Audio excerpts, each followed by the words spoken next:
నకించిదివ శామ్యతి అంటే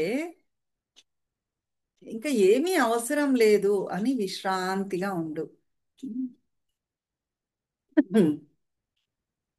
ఒక వస్తువు చూస్తే ఆనందం కలుగుతుంది అనుకోండి, ఒక మనిషిని చూస్తే మనలో ఆనందం కలుగుతుంది అంటే ఆ సెన్సేషన్స్ గమనించండి, మీలో ఏమవుతోంది అనేది గమనించండి. గమనించి దానితో మీరు ఉండండి. అది ఎన్లైటన్మెంట్ అంటే అని చెప్తున్నారు. స్ఫూర్తి మాత్రం ఆ లోపల సెన్సేషన్స్, ఆ చైతన్యం ఉంది చూశారు, ఆ చైతన్యమే నేను. రాధ ఆ సెన్సేషన్స్ ఆత్మతో విలీనం అవడం, యునైట్ అవడం ఉంది చూశారు, రాధ కృష్ణ. ఆ రిలేషన్షిప్ మీరు కలిగి ఉండాలి గురువుతో, భగవంతుడితో. ఏమవుతుంది అప్పుడు?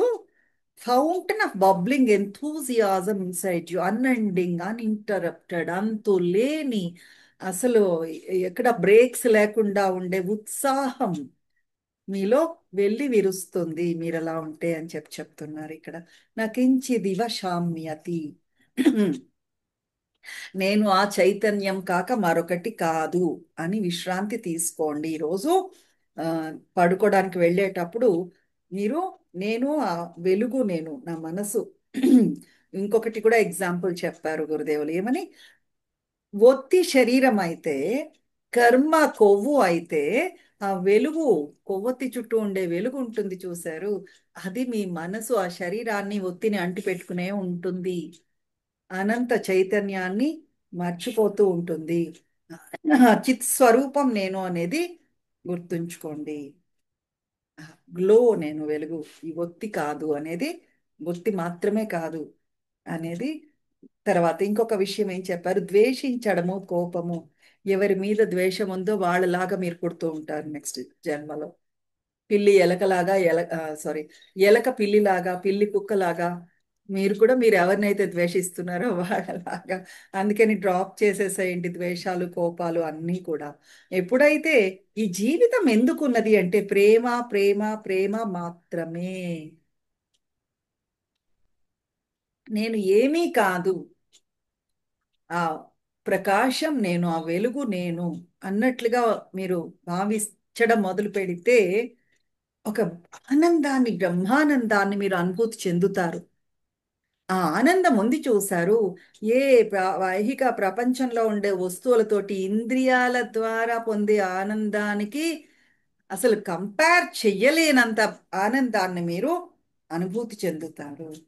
ఒక్కొక్క అడుగు, ఒక్కొక్క అడుగు మీరు ఆత్మ వైపుకి అప్లిఫ్ట్ అవుతారు. ఇప్పుడు జనకుడి తాలూకు టర్న్ వచ్చింది. ఏమని, గతంలో చాలా చేశాను నేను, కానీ ఈ క్షణంలో రెస్ట్ కావాలి, నాకు విశ్రాంతి కావాలి, దేనిపైన ఉత్సాహం లేదు, నేను కాదు చేస్తున్నది ఈ ఊరికే జిమ్నాస్టిక్స్, మాటలు మాటలు సంభాషణలు చెయ్యడం అయితేనేమి, అలసిపోయాను నేను, డీప్ రెస్ట్ కావాలి, అది తప్ప నాకు ఇంకొకటి వద్దు. చూడండి, కూర్చుని చాలాసేపు సంభాషణలు చేస్తూ ఉంటే ఏమవుతుంది, కాసేపటికి ఉమ్, కళ్ళు తిరిగినట్లు అలసట వచ్చేస్తాయి మనకి. ఏం మాట్లాడతారు, జరిగిపోయింది మళ్ళీ మళ్ళీ ఎక్స్ప్లెయిన్ చేస్తూ ఉంటారు. నీ అంతటి వాడిని నా జీవితంలో చూడలేదు తెలుసా అంటారు. ఈ మాట ఎంతమందితో చెప్పారో. లేదు ఇంకొకలాగా చెప్తూ ఉంటారు, నేను అంత మంచి, నేనేం ఐఎమ్ నాట్ గుడ్, నేనేమంత మంచిదానను కాదు, మంచివాడను కాదు అనేది కూడా ఎందుకు, ఎదుటి వాళ్ళు బాబ్బా కాదు కాదు నువ్వు చాలా మంచివాడివి అనడానికి ఆ మాట అంటూ ఉంటారు. కన్సోల్ చెయ్యాలి ఎదుటి వాళ్ళు అన్న ఉద్దేశంతో చెప్తూ ఉంటారు. ఈ మెంటల్ గేమ్స్, ఈ శరీరంతో చేసే పనులు, వెర్బల్ జిమ్నాస్టిక్స్, అలసట వచ్చేసింది జనకుల వారికి, వీటిలో నాకు ఉత్సాహమే లేదు. ఆలోచనలు కూడా, ఒక ఆలోచన కూడా భారం అనిపిస్తోందిట. మౌనంగా ఉంటే బాగుండు అని అనిపిస్తోంది. నిజానికి మాటలు కూడా ఆచితూచి మాట్లాడమని చెప్తున్నారు. మౌనంలో ఉండండి. వెయ్యి మాటలు చెప్పలేని భావన ఒక్క కంటి చూపుతో చెప్పేయచ్చు. ఒకవేళ కంటి చూపులతో చెప్పలేనిది ఒక్క నిమిషం మౌనంతో కమ్యూనికేట్ చేయవచ్చు. మౌనంలో ఉండండి. ఎంతలాగా మీ లోపలికి మీరు ప్రయాణం చేస్తూ ఉంటారో అంతగా మీరు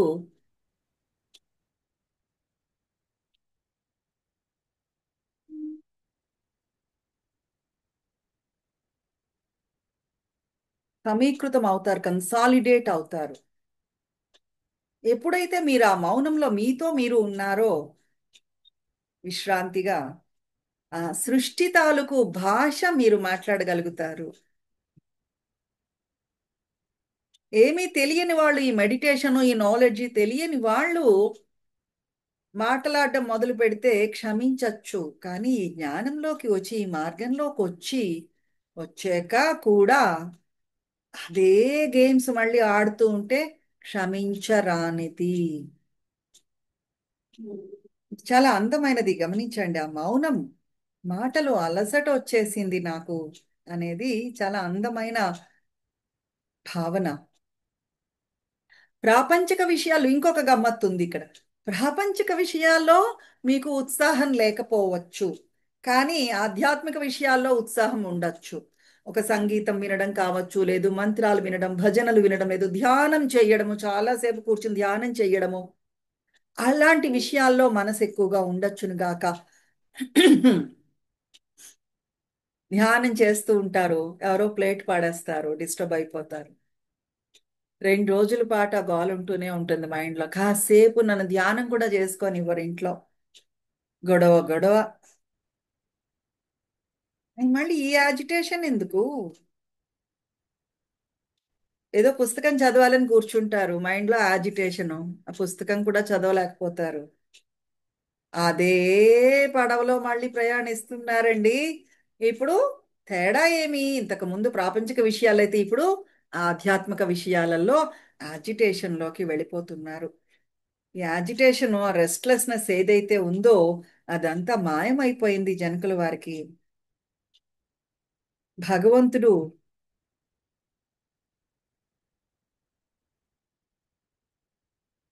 అదంతా కామ్ డౌన్ చేసేసి, యాజిటేషన్ లేకుండా చేసేసి వెళ్ళిపోయాడు.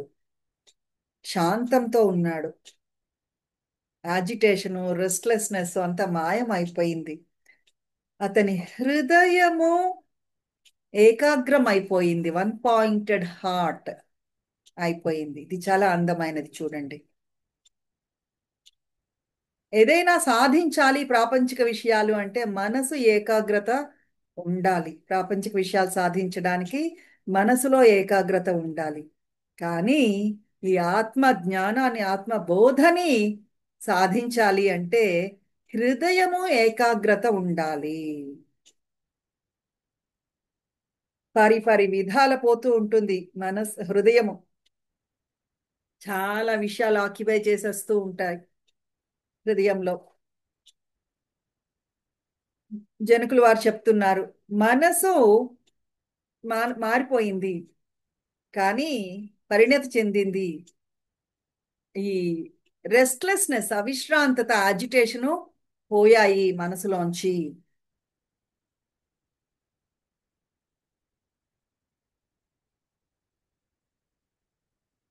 అని చెప్పి చెప్తున్నారు. అయితే అంతకు మించి అతని హృదయం కూడా వన్ పాయింటెడ్ అయిపోయింది. ఫీలింగ్స్ లెవెల్లో కూడా వన్ పాయింటెడ్ అయిపోయింది. విశ్రాంతిగా ఉన్నాడు. ఎలా? భగవంతుడికి ఏది చెయ్యాలనిపిస్తే అది, ఏది ఎలా జరుగుతుందో అలా జరగని, సహజంగా స్పాంటేనియస్ గా ఎలా జరగాల్సింది అలా జరుగుతుంది. భగవంతుడు ఇచ్ఛ, భగవదేచ్ఛ అని విశ్రాంతిగా ఉన్నాడు. మత్తులో ఉన్న భక్తుడి తాలూకు ప్రేమ ఇది. భగవంత్ దర్శనం అవుతుందా లేదా? భగవంతుడి దగ్గరికి వెడతానా లేదా అనేది కూడా అతనికి పట్టదు. ఎప్పుడైతే ఎప్పుడైతే ఆ భగవద్ దర్శనం అప్పుడు అవుతుందిలే, అది కూడా భగవదేచ్ఛే. భగవంతుడికి నాకు దర్శనం ఇవ్వాలనిపిస్తే ఇస్తాడు. నా దగ్గరికి రావాలని భగవంతుడికి అనిపిస్తే వస్తాడు. నేనేమి ఫోర్స్ చేయను, డిమాండ్ చేయను భగవంతుడిని నా దగ్గరికి రమ్మని. కానీ ఎల్లవేళలా భగవంతుడిని రిసీవ్ చేసుకోవడానికి రెడీగా ఉంటాడు. దీపాలు పెడతాడు, ఇల్లంతా శుభ్రం చేస్తాడు, పువ్వులు రెడీ చేసి పెడతాడు, రెడీగా ఉంటాడు. ఏ క్షణంలో అయినా భగవంతుడు రావచ్చు. 1000 సంవత్సరాల తర్వాత అయినా సరే భగవంతుడు రావచ్చు అని ఈ రోజే రెడీగా ఉంటాడు భక్తుడు. అనంతమైన సహనం ఉంటుంది, కాన్ఫిడెన్స్ ఉంటుంది, ప్రేమ నిండి ఉంటుంది. జనకుడు అలా ఉన్నాడు. ఏవమేవాహమాస్థితౌ, మనసులో రెస్ట్లెస్నెస్ అనేది లేదు. విముక్తి పొందేశాడు, అజిటేషన్ లేదు. హృదయము పాయింటెడ్ గా ఉంది, ఏకాగ్రంగా ఉంది. అష్టావక్రుల వారి పాదాల దగ్గర జనకులు వారు తన హృదయ కమలాన్ని, కమలం యొక్క ఒక్కొక్క రేకు విప్పడం మొదలు పెట్టారు. అక్కడ ఇక్కడ జ్ఞానోదయం కావాలి అని పరుగులు పెట్టట్లేదు. జ్ఞానం కావాలి అని కానీ, ఇంకేదో కావాలని కానీ, సంపూర్ణంగా ఇక్కడ ఇప్పుడు హియర్ నౌ వర్తమాన క్షణంలో ఉన్నారు జనకుల వారు. సంపూర్ణంగా అష్టావకుల వారి పాదాల దగ్గర ఆ కమలం యొక్క, అతని హృదయ కమలం ఒక్కొక్క రేకు విప్పుతూ వర్తమాన క్షణంలో ఇక్కడ ఉన్నారు. జై గురు దేవ్.